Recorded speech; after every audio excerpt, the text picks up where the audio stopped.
VPN بذات خود ناجائز نہیں، ہمارے بیان کی ٹائپنگ میں غلطی ہوئی ہے، ایک لفظ کی غلطی سے ابہام پیدا ہوا۔ چیئرمین اسلامی نظریاتی کونسل ڈاکٹر راغب حسین نعیمی کی چیئرمین پاکستان علماء کونسل حافظ طاہر اشرفی کے ساتھ پریس کانفرنس، کہا سوشل میڈیا پر توہین آمیز و فحش مواد روکا جانا چاہیے، رجسٹرڈ VPN استعمال کو ترجیح دی جائے، اس کا مثبت استعمال ہونا چاہیے، آئین کے تحت آزاد صحافت کی اجازت ہونی چاہیے۔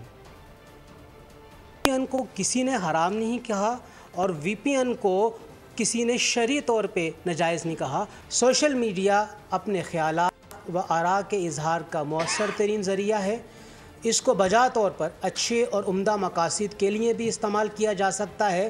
جو جمعے کا خطبہ ہے میں نے پہلے بھی عرض کیا، میرا وہ جاری ہوتا ہے اور وہ کونسل کے لیٹر پیڈ پہ ہوتا ہے، ٹائپو مسٹیک ہے۔ مختلف مقاصد کے حصول کے لیے VPN ایپ استعمال کی جاتی ہے، کوئی VPN سافٹ ویئر یا کوئی بھی ایپ بذات خود ناجائز یا غیر شرعی نہیں۔